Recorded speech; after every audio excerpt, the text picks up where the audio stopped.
Hi. So I did my encyclopedia entry on interracial relationships.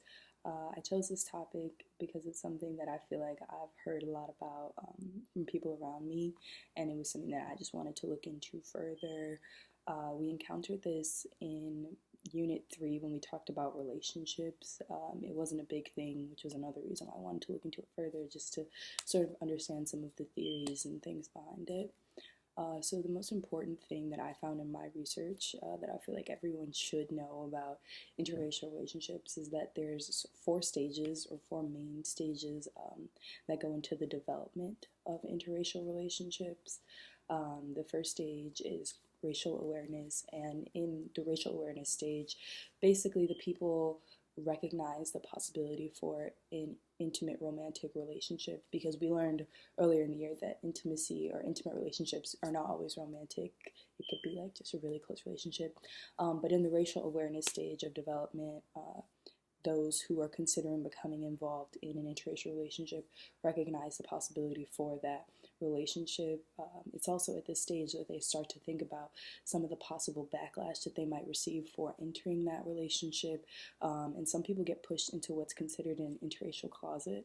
And what happens there basically is that you don't tell your parents or your friends or your family about who you're seeing.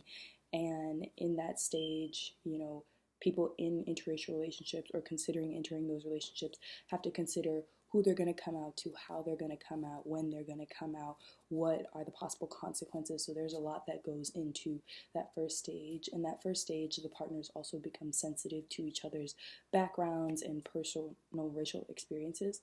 And this is really impactful and important because even if their relationship doesn't work out, each person in that relationship has developed a new sensitivity to what the person from the other background might experience on a day-to-day basis, and is something that they might not have thought about prior to being in that relationship. But now that they've developed a sensitivity to that person, they have a sensitivity to that group as a whole. The second stage is the coping stage, in which the couple learns to integrate uh, conversation about the identity of their relationship or their relationship and their attraction to one another. It's in this stage where they really learn to effectively communicate with one another, and they learn how to deal with other people as well. In the coping stage, it's a lot more just getting to know each other, because at this point they've acknowledged that they're interested in one another, they've acknowledged that they want to enter this relationship, and now it's just like, okay, how do we move forward at this point? We know the possibilities of backlash that we could receive from people, we know different stares we might receive from people, we know things, so how do we move forward? That's basically their coping with their new relationship.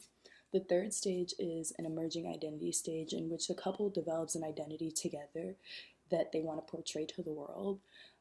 In this stage, they can come up with different frames. Some people really enjoy the fact that they're in a interracial relationship, and they think that's an important part of their relationship because they feel like it allows people in the world to see that people from different backgrounds can be in relationships and can become sensitive to one another's experiences.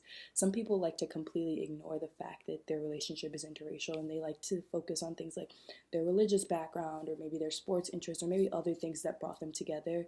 They feel like the race part isn't that important, it's just another subtopic. So those are the sort of frames that some people might shape their identity into, and some people might, the first thing they might say is like, yeah, I've got a black partner and our relationship is this. Or some people might be like, I fell in love with him because we both are Christian and we enjoyed this, that, and the third. But it's at that third stage where couples kind of decide how they want to move forward and how they want to explain their relationship and what they want to make of it for the most part. The final stage is maintenance, which is basically just figuring out how to maintain one's relationship.